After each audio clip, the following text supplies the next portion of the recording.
This game takes place in Washington, and I will say both of these teams need a win to just get one leg up on the competition and potentially fight for an NFC wild card spot when the playoffs roll around. So this game has major implications as far as I see it. So Kev, to kick this one to you, we've got the Giants and the Commanders going at it in an absolutely pivotal NFC East battle this weekend. Who do you think is going to come out on top and why? I have to go with the Commanders as much as I want to pick the Giants, man. I try to give them the benefit of the doubt week in and week out because that is the home team. But let's remember the Giants started off 6-1 this year. Their record currently is 7-5-1. You can do the math yourself. That is not good over the last 6 weeks of the season. They do not look like they're firing on all cylinders. They look inept on offense at certain times. Their defense gives up big plays over the top certain way. I mean, when they're on the field as much as they are because the offense isn't able to keep the ball. I mean, like anything else, aside from their pass rush, they're just going to continue to falter. Daniel Jones has regressed as the season has progressed. And obviously, as the Giants play from behind in some of these games, Saquon Barkley's efficiency is going to drop down. His total yards are going to drop down, and obviously his ability to play the running back with him already being hindered with a shoulder injury that he suffered a couple weeks back, if not a couple months back against Green Bay. It's just not a good look for the Giants, man. They're also a team that has been riddled with injuries at multiple positions, whether that's the defensive line, offensive line, the wide receiver core, the secondary, you name it. The Giants have pretty much suffered every injury that you possibly could at every position outside of the quarterback. Knock on wood for Daniel Jones, not trying to bring any bad juju. But I mean, Daniel Jones has 12 touchdowns and 4 interceptions, and we're going into week 15. That is less than one touchdown per week. That is absolutely atrocious. We know that Daniel Jones provides a different level of offense when he is able to escape or design, or there is design runs for him with his legs. But outside of his ability to escape the pocket, there has been a lot of question in his ability to throw the football at a consistent clip. I mean, he has not looked good the last couple of weeks, like I had said. I mean, when you put the ball in his hands and you kind of take Saquon out of it, he's not the best quarterback with the opportunities that have been presented to him. And I think that's probably why the Giants front office did not want to pick up that fifth year option. But if he doesn't play well, obviously, like anything else, if the quarterback doesn't play well, the team doesn't do good. But when Daniel Jones is most successful, it is when he is throwing anywhere from 200 to 250 with over 75 yards on the ground. Saquon's going to have over 80 to 100 yards, and the defense is able to pressure the quarterback and create turnovers. If that does not happen, I think that the Commanders could 100% run away with this. Taylor Heinicke's been playing good. Terry McLaurin's been playing good. Curtis Samuel, Brian Robinson. I mean, you name it. The Commanders have done everything they needed to do. Chase Young is questionable for this game, so we will see if he plays. And there's a couple of other players on the injury report to be monitored for. But again, it is Wednesday, so we're not going to look too deep into it. I would assume that Chase is going to play with it being week 15 and him being held out the last couple. I mean, Kyle, correct me if I'm wrong. Did Chase play last week? No, he had the bye week. They had a bye last week. So Yep. Chase Young is supposed to be slated to make his season debut this week against the Giants. You add somebody like that for either 40 to 60% of the snap counts on the defensive side, that is another pass rusher that the Giants have to worry about and somebody that Daniel Jones needs to be aware of. Because if you look at 99 on the field, you know he's coming for you. And I think that's going to get into the psyche of Daniel Jones and the ability to throw the football. So I got Washington.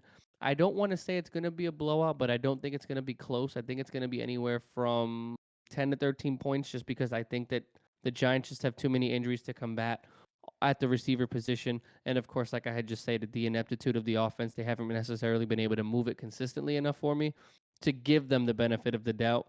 I got the Commanders, especially coming off of a bye. People are rested. People are able to move forward. And I think that they move on to 8-5-1, and they are getting closer to a playoff berth.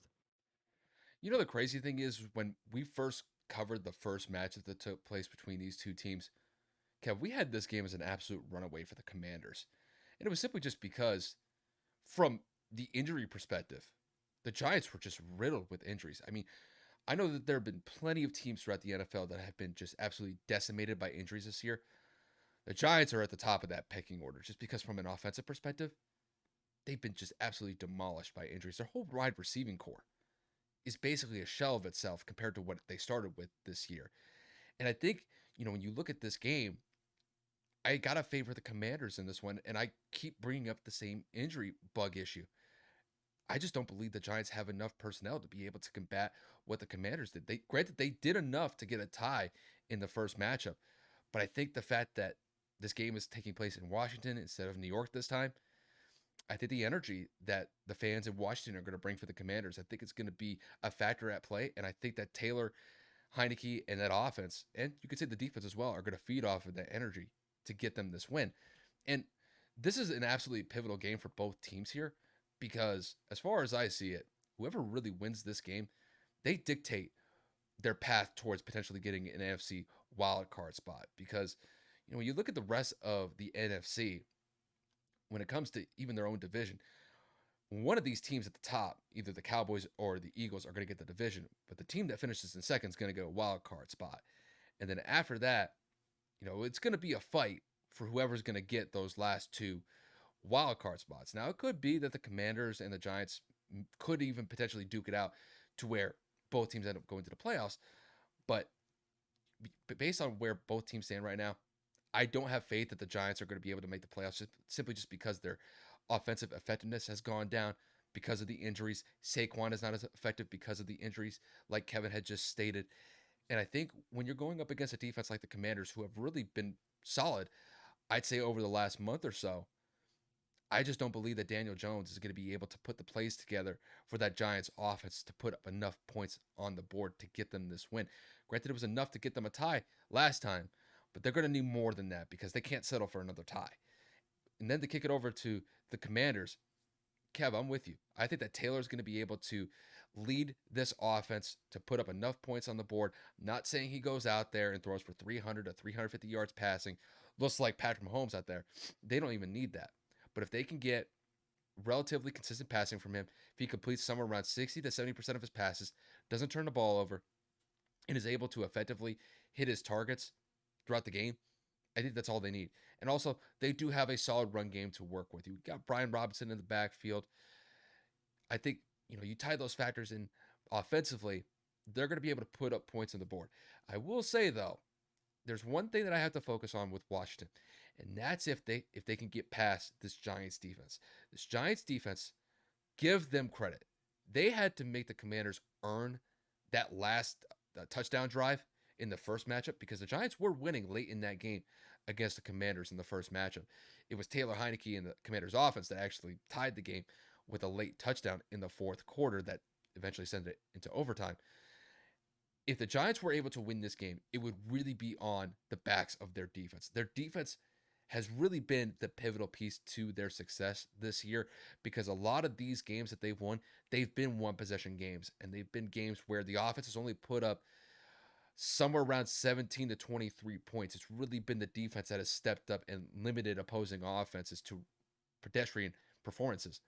And I think if the Giants were to win this game, they'd have to force some turnovers off of Taylor Heinicke, and then Daniel Jones and the offense would have to, I would say, try to manage some sort of points from it. But I think points are going to come at a premium in this game just because I think both defenses are going to play up to snuff in this one. But I got the Commanders in this one. Like I said, I think the energy that the home crowd is going to bring is going to be a factor. I think the whole team is going to feed off of that.